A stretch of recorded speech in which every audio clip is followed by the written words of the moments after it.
Do you want to wake up feeling like you're stepping into who you're meant to be, into the best possible version of you?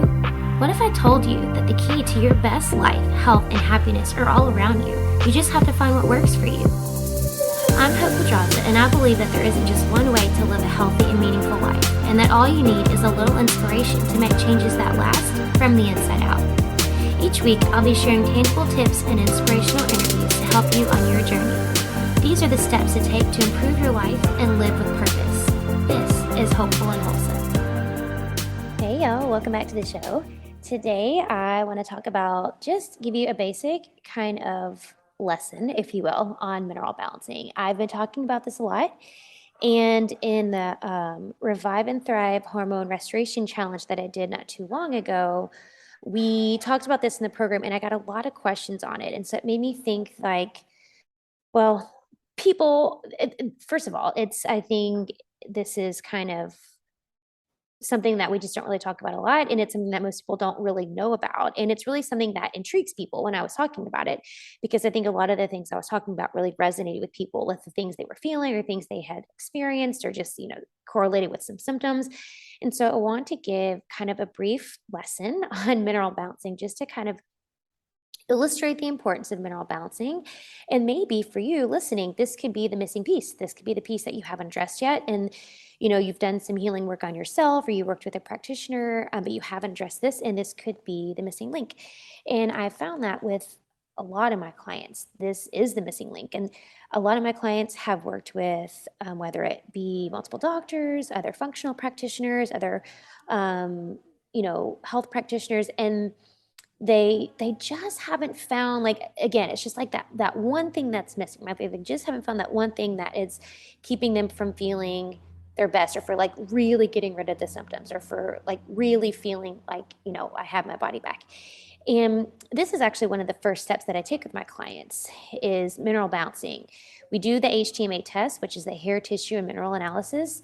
And it's one of the things I look at first and foremost, to kind of see, like, what is the baseline we're working with? Like, where are the main deficiencies? Where are the main imbalances?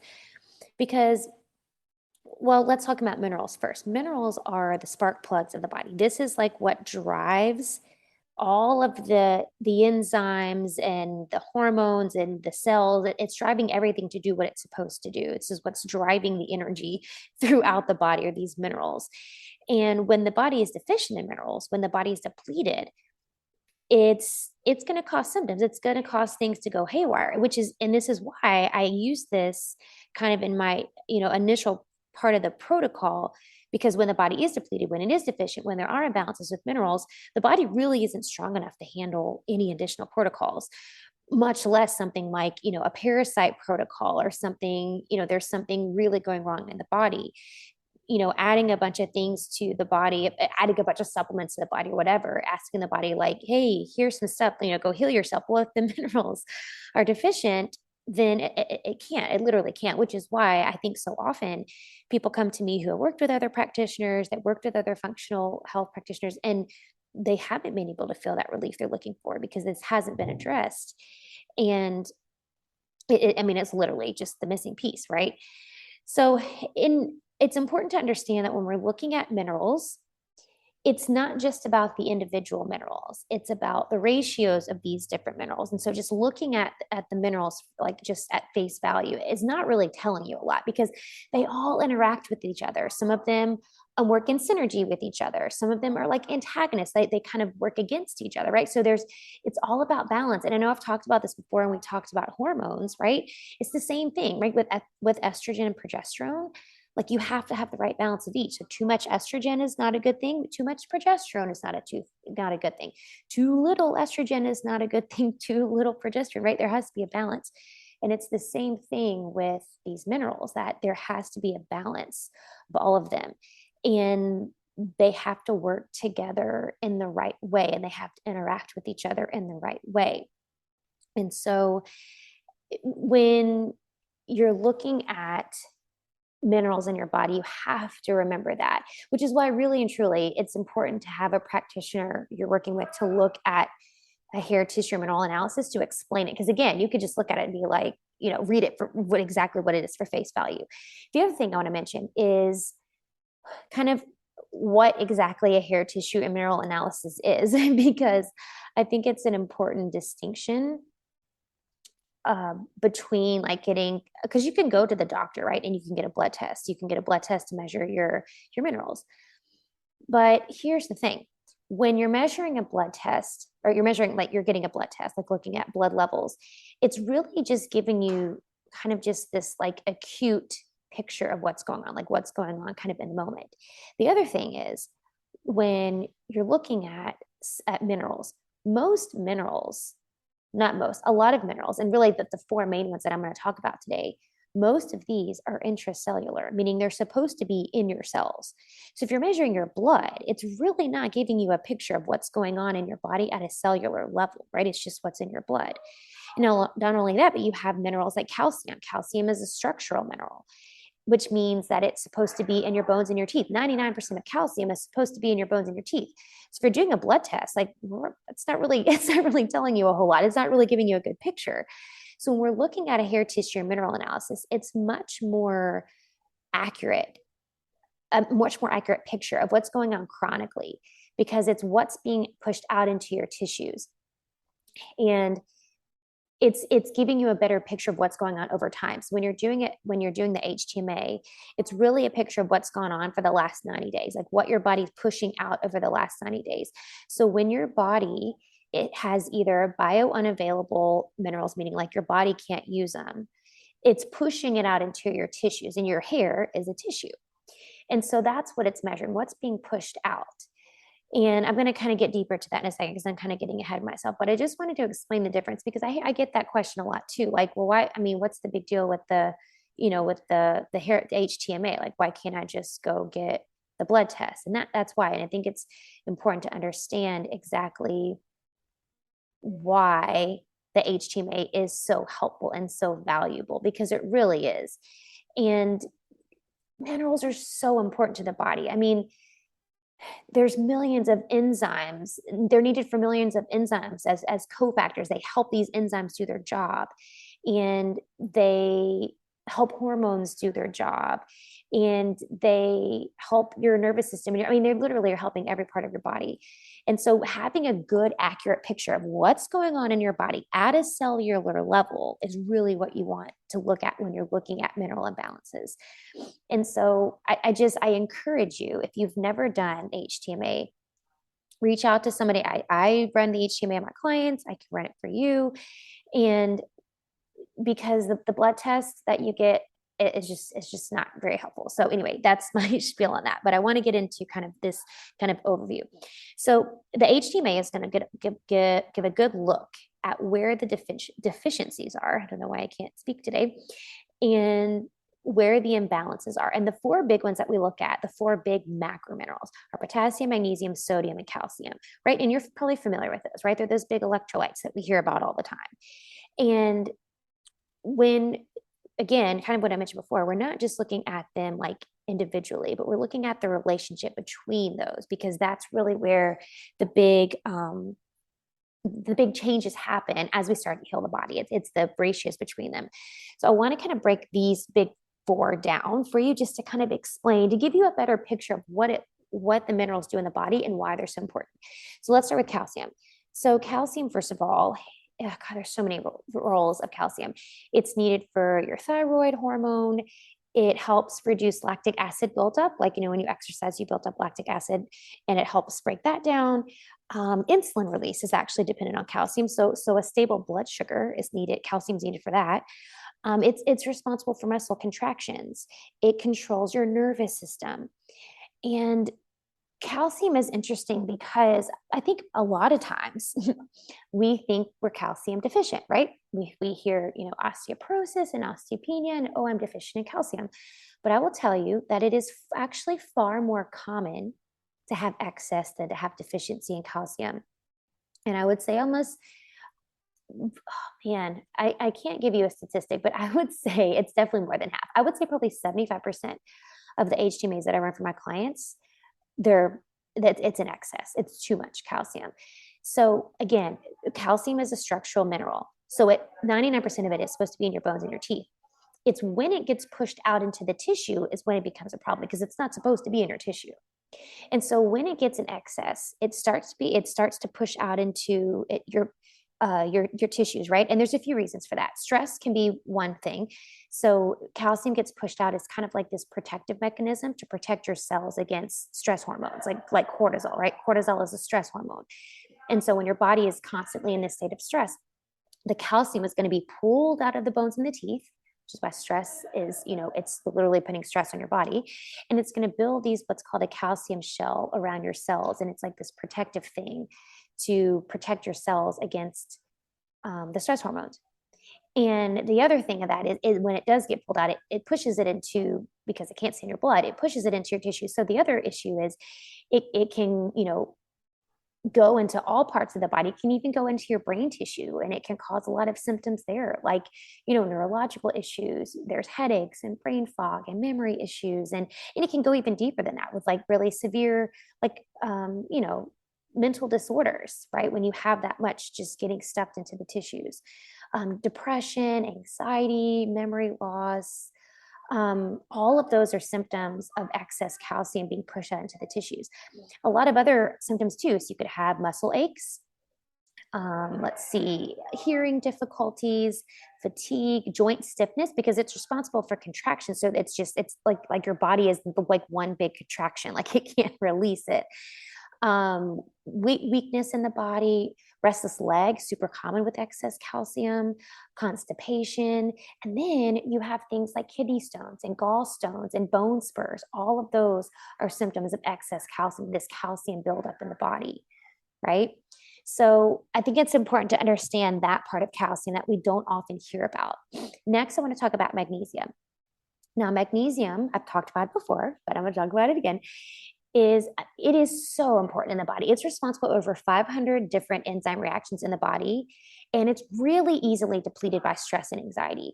And so here's the interesting relationship between calcium and magnesium, right? So calcium is responsible for the contraction of the muscle, and magnesium is like this relaxing mineral, right? So it's responsible for this like relaxation of the muscles. So when you're stressed, calcium gets pushed out into the tissues, right? So now there's this excess, this calcium buildup. Well, when you're stressed, magnesium gets depleted. So now you've got like this counterbalance that's off, right? And so now you're in, like I was saying with the one of the symptoms of too much calcium is this, like, your body is like stiff and rigid, like it's this constant state of contraction. Well, your magnesium is probably deficient, and so now you have no magnesium to help your body relax. So that's why you have that symptom. That's why that symptom is so common. So magnesium is super easily depleted by stress and anxiety. It uses up a lot of it when you're stressed and when you're anxious. Now, magnesium is an intracellular mineral. And so 99% of it is in the cells, which is why, like I was mentioning before, getting a blood test of magnesium doesn't really give you much information because it's really only like 1% of what's in your body. It's just not a good measure. Magnesium is needed for, let's see, blood sugar metabolism. It regulates your metabolism. It's involved in energy production. It's responsible for cell membrane permeability, meaning like it helps things go in and out of your cells.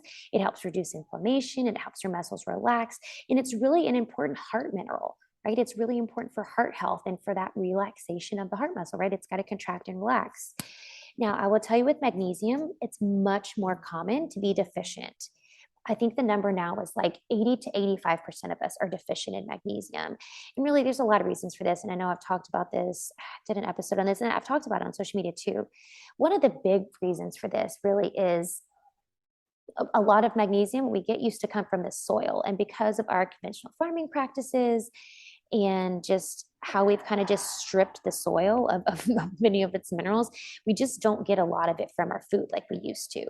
If the soil is mineral deficient, then what's growing in the soil is going to be mineral deficient. So it's just not full of it like it used to be. So I always recommend taking a supplement, even if you haven't measured that you're deficient. I think it's just really good insurance for just the average person. But I did want to talk about deficiencies first. So deficiencies in magnesium, the osteoporosis is really common, arthritis, let's see, depression, PMS, heart disease, adrenal insufficient, like tired adrenals, adrenal fatigue, anxiety, feeling like hyperactivity, ADD, ADHD, tremors, hypertension, like high blood pressure. All of those are symptoms of deficiencies in magnesium. But magnesium is really, you can get it from food. There are foods you can get it from. Again, I still think it's important to have a supplement just because we don't retain a lot of it anyway when we get it from food. The food sources, leafy greens are really great source of magnesium. Leafy greens, seeds like pumpkin seeds and hemp seeds, avocado, dark chocolate, almonds, cashews, all of those are really great food sources. If you're taking a supplement source, you want to look for glycinate or biglycinate. Those are going to be the most absorbable kind. And you're looking for 5 times your body weight. So typically it's around like 500 or 600 milligrams. You can also do things like Epsom salt baths. That's a really great way. As long as you get your feet in there, your feet are going to be the most important thing to soak up these minerals. Epsom salt baths are great. And then if you go back to the episode about magnesium soaks, transdermal magnesium is super helpful for magnesium deficiency and a really great way to really absorb magnesium. So go back to that episode, and I'll put a link in the show notes too if you want to buy some of that. I have actually, if you're listening to this now, you can get a good deal because I think they're having like a 30% off sale. If you're listening to this, like when this episode goes out in October. So that's magnesium. Next, I want to talk about sodium. Sodium is an interesting one because again, I just feel like there's just so much, I don't want to even say misinformation. I think it's just like misunderstood information or we just don't know. But sodium is another one of those. So let me say this first. Sodium is your primary alkalizer in your body. It's helping your body be alkaline, less acidic. Being acidic, and acidic state is going to cause more inflammation. Alkaline is going to be the opposite, right?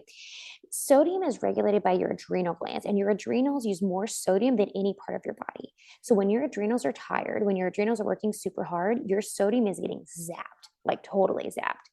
Sodium helps regulate your blood pressure. It helps maintain your fluid balance in your body. It helps maintain proper pH levels. It influences your stomach acid. It helps with the cell membrane permeability, just like magnesium. So it helps like what goes in and out of the cells. And I think it's important that going back to the stomach acid one that I just said, because this is one of those things too, I think this misunderstood piece of sodium, because people with chronically low stomach acid really have issues with sodium, and it's so common. And I will say this, deficiency in sodium is way more common than excess. I'll say that again.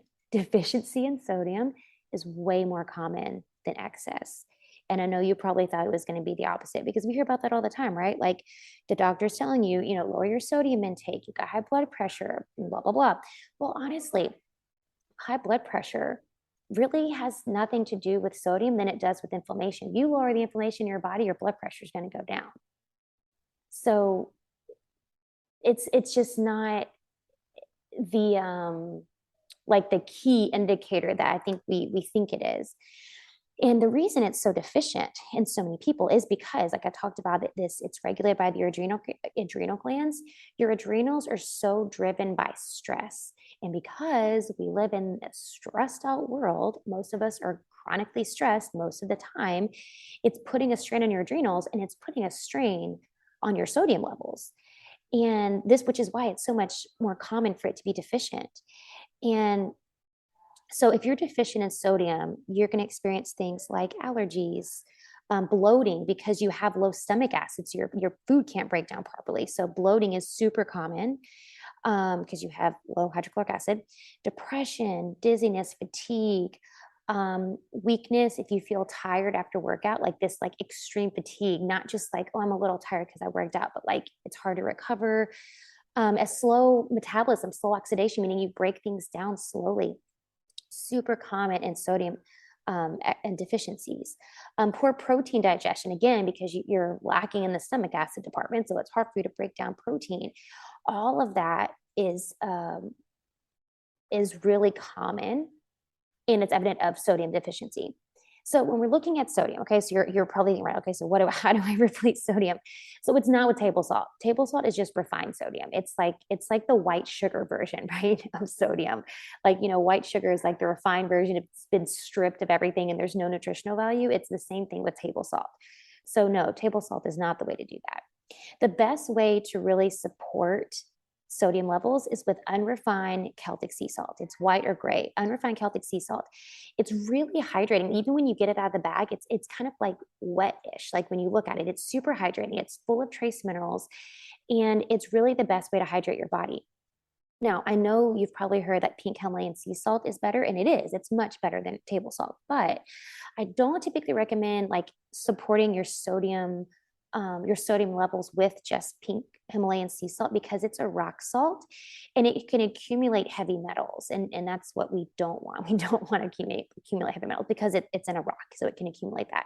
So I do recommend using unrefined Celtic sea salt, gray or white, and using that to support your sodium levels. So sprinkling that in your water in the morning. It does take some getting used to, I'll say that. And sometimes it doesn't agree with people's stomachs. So if you just do a little bit at a time, do a sprinkle, like a pinch in your water a few times a day is a good way to support that. The ideal ratio here, honestly, though, the ideal ratio is that you would get a quarter teaspoon of gray Celtic sea salt for every 32 ounces of water you drink. So that's a quarter teaspoon for every 32 ounces. And I know that sounds like a lot, but that's really how to support healthy sodium levels. And honestly, so many times when you're dehydrated and you're just drinking water, you're really not doing a whole lot. If you've ever felt that feeling where you just feel bloated after you drink a bunch of water, like I'm not really soaking any of this in, it's typically a sodium issue. And your body can't hold on to it. There's no sodium in there to help like regulate where the water is going in and out of your cells, right? Your cells aren't able to like soak it in. So Celtic gray sea salt is a great way to help with those healthy sodium levels. You can do other things too, like sauerkraut is great. Celery juice is a great source of sodium. Beets, Swiss chard, all of those are great, but I really do love the Celtic gray sea salt. So next I want to talk about potassium. Now, potassium is another intracellular mineral, meaning that 99% of it should be in your cells. So again, when you're getting a blood test and you're looking at, it's not a good indication of it.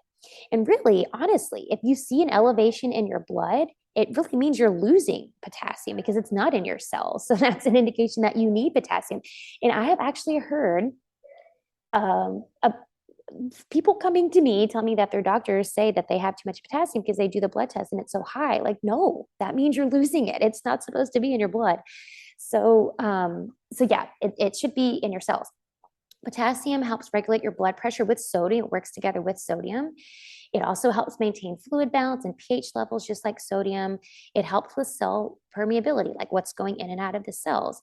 Now, potassium is really important for your thyroid hormone, and it sensitizes your cells to your thyroid hormone. So people who deal with hypothyroidism, they deal with Hashimoto's, they have sluggish thyroid, are going to be super low in potassium. Potassium can be so supportive if you're dealing with thyroid issues. Potassium is also another really important heart mineral.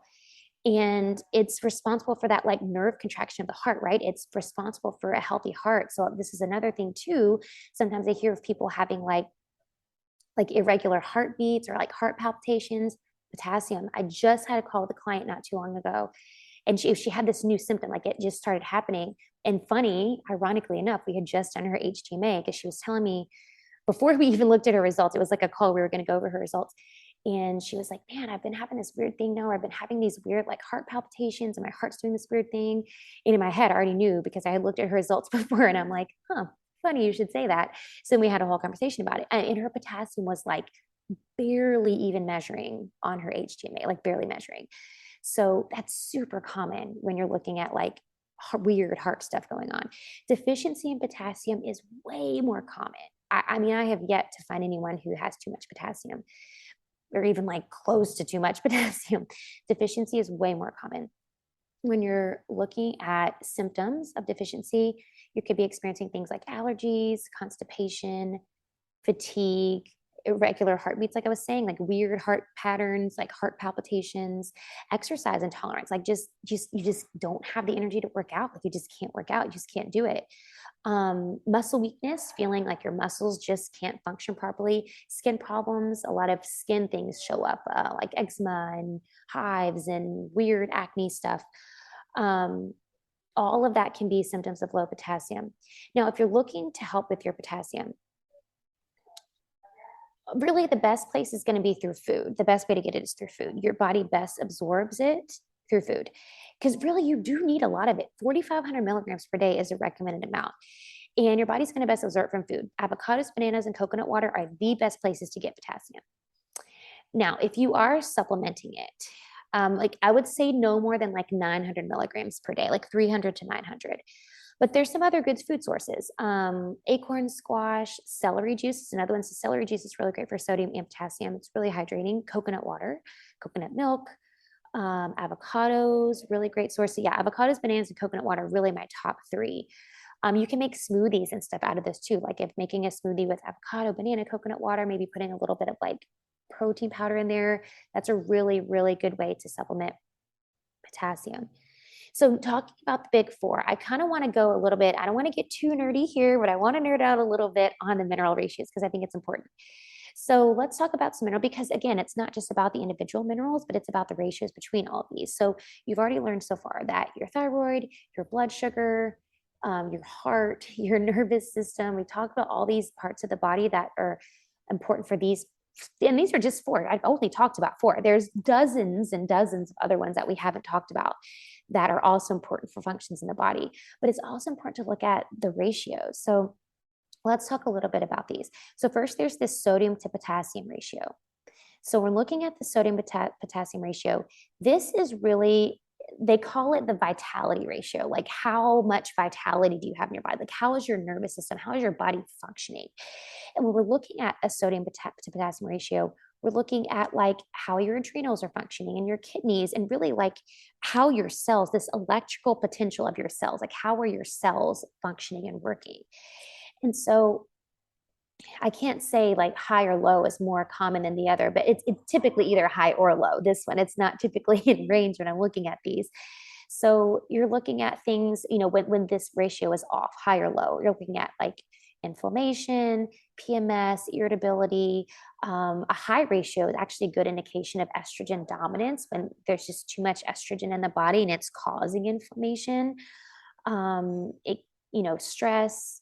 You can find things like allergies and sugar cravings, chronic infections, stomach acid issues. There's so many symptoms of this ratio being off, but it really is a good indication of like what kind of like what your cell, how your cells are functioning in the body. And this is a good indication. I can usually have a good look at what your estrogen and progesterone levels are, and like if you're progesterone dominant, if you're estrogen dominant, right? Just by looking at this ratio. Another important ratio is the sodium to magnesium ratio. This is really a measure of how your adrenals are functioning and whether your adrenals are like working overtime and they're about to burn out, or if they've already worked overtime and they are burned out. And I know I think I've mentioned this before on the show, but when you're looking at your adrenal activity, your adrenals, again, this is what pumps out your stress hormones like cortisol. They work and they work and they work and they work. And when your body is stressed, they work harder and harder and harder. It's pushing and pushing all this cortisol out, and they're working like excessively. They're like hyperactive. Well, eventually they're going to burn out.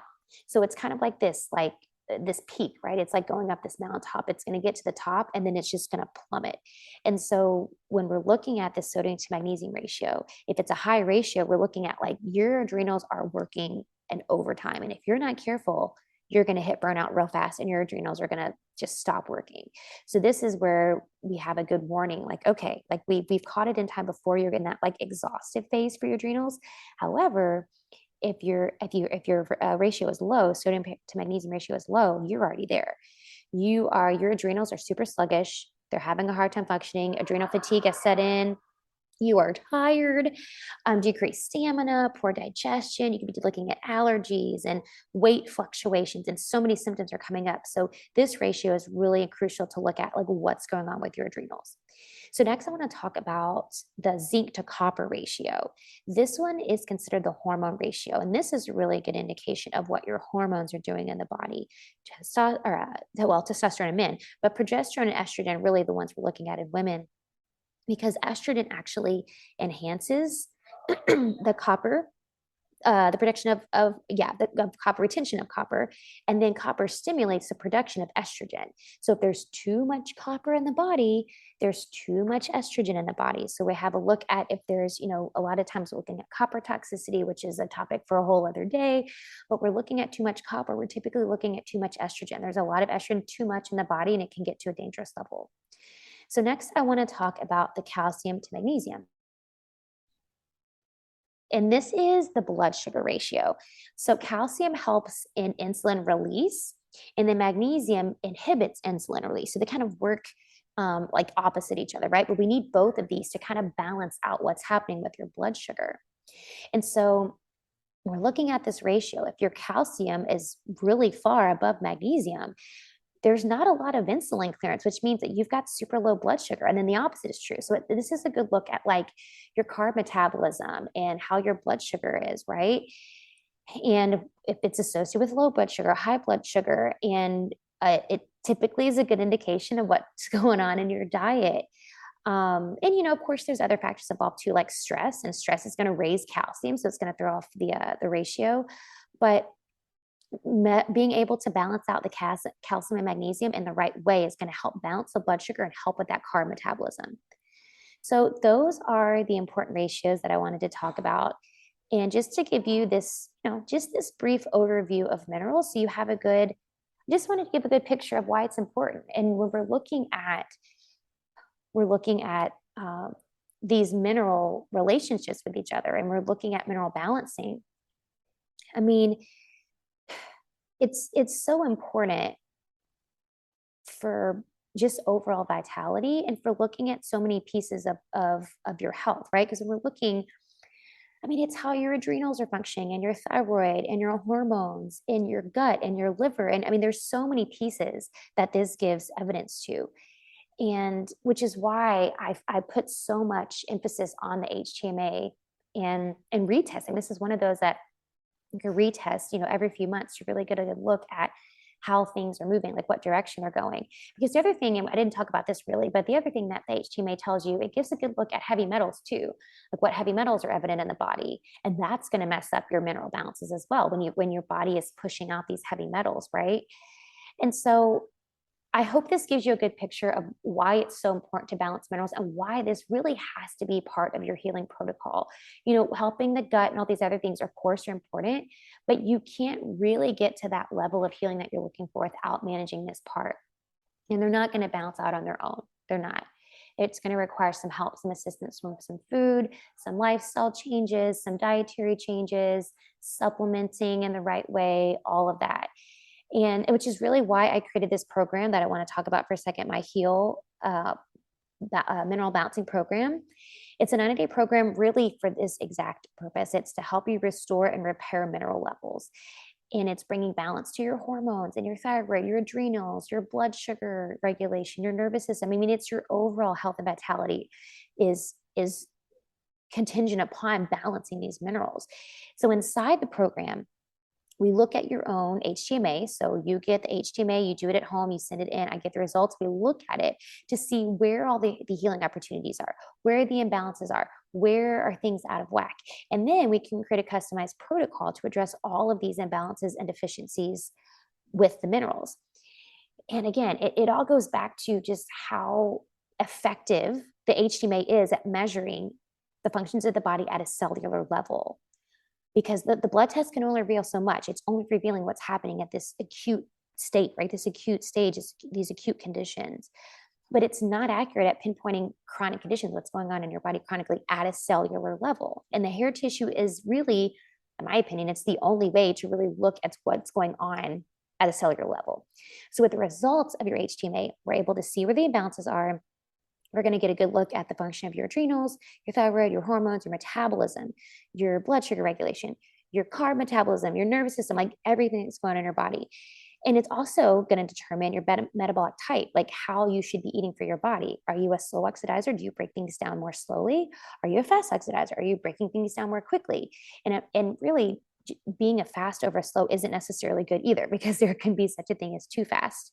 So it's a good indication of like how we need to adjust your metabolic type. It's a good picture of like, because there are lots of ways we can kind of adjust your metabolic type. If you are a slow oxidizer, if you are breaking things down more slowly, that means it's a good indication that you might also be holding on to like heavy metals and stuff too, because your body's not able to it's not able to detox quickly. So it's holding on to things.